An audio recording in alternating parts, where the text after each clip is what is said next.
Oli here, and this is my review of Death to the Daleks, the third story of the 11th season of classic Doctor Who, starring John Pertwee as the Third Doctor. Death to the Daleks is the 72nd story overall. It's 4 parts long, and it's written by Terry Nation. So we're very close to the end of the John Pertwee era, as we kick off his final 3 stories left in his era. So the plot of the Death to the Daleks is as follows. A power failure in the TARDIS draws it off course, and the Doctor and Sarah Jane end up stranded on the bleak planet of S11. They soon meet members of an Earth expedition in a similar situation. The humans are searching for rare mineral, but first they must find out what is draining their power and avoid what's inside another grounded spaceship. The Doctor's oldest enemies, the Daleks.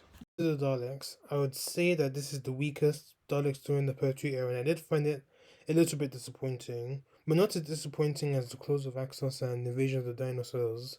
But Death to the Daleks does have some enjoyable elements in comparison to the other 2 stories, especially Invasion of the Dinosaurs, and this story actually comes after Invasion of the Dinosaurs, and I think Death to the Daleks actually does. It is an improvement over Invasion of the Dinosaurs, but it's not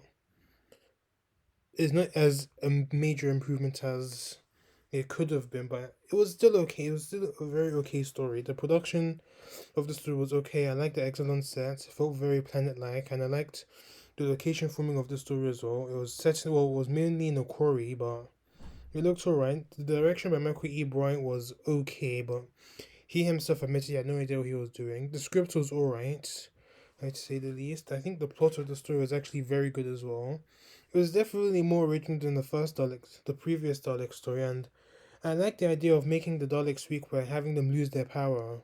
But I didn't like how they were made extremely weak to the point of getting beaten up by the Excellents who just wearing robes, and you always see the Dalek just exploding or seeing another Dalek having a nervous breakdown because Sarah Jane escaped.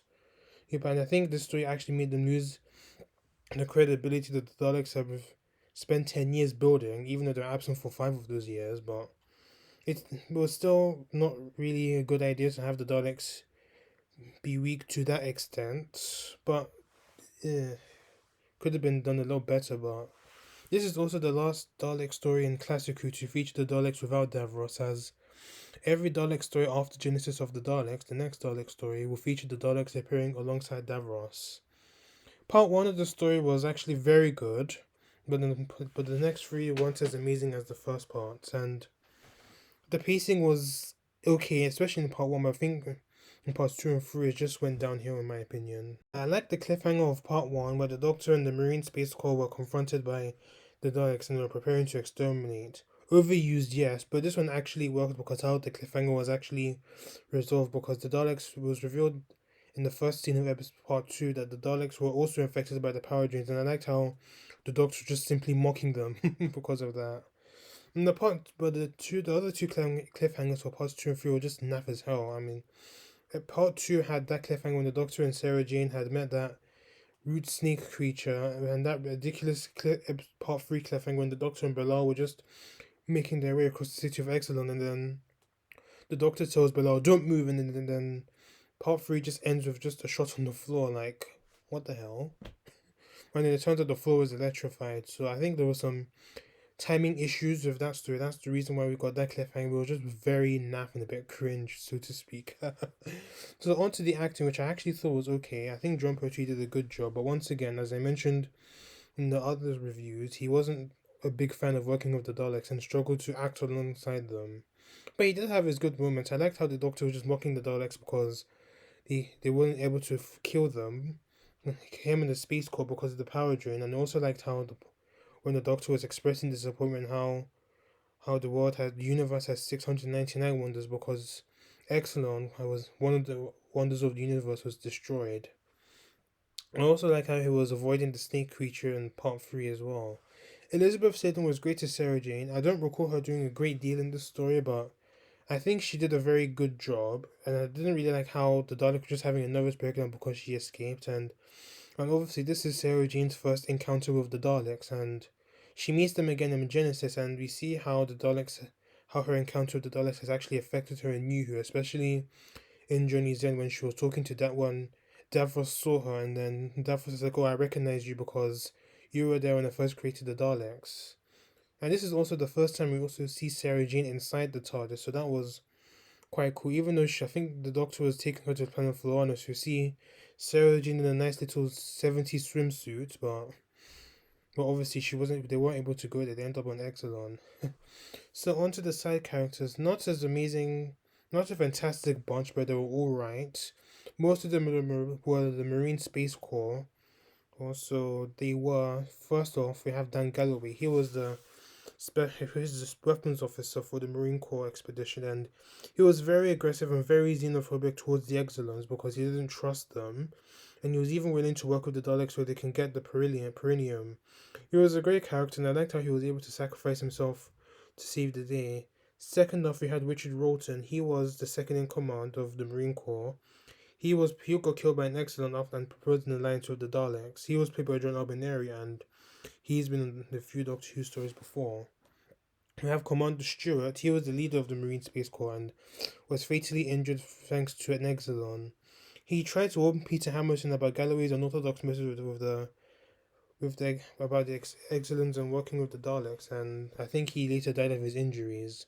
We also had Lieutenant Peter Hamilton. He obviously did not want to work with the Daleks because his father was in the war against the Daleks and actually died, so he was a very interesting character because he just did not like the Daleks anyway because of that.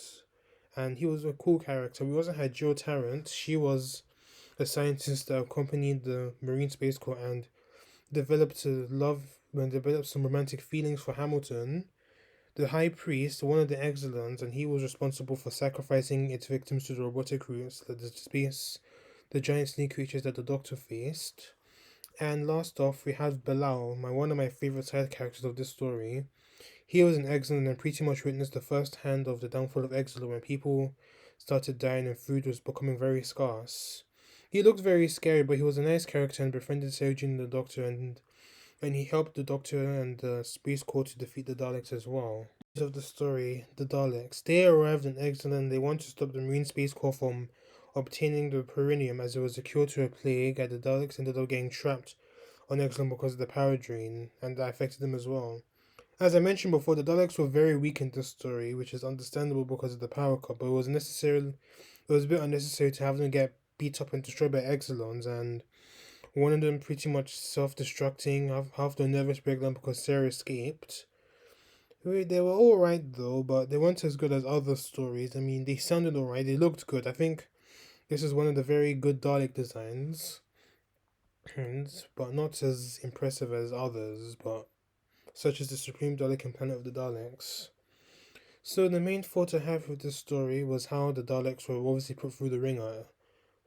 Because obviously, as I mentioned several times, how they got blown up by the Exilons and breaking down after Sarah Jane had escaped. Plus, it did seem that the Daleks were very well forced into the story, as the original draft actually didn't feature the Daleks whatsoever. And obviously, the story's pacing is another issue I have with the story, the first part was brilliant, but the other three were just they weren't as great, and my interest starting to wither away because I actually did find it rather boring. It does remind me of the Space Museum back in season 2. I mean, we had an amazing start, and then the story just pretty much went downhill afterwards.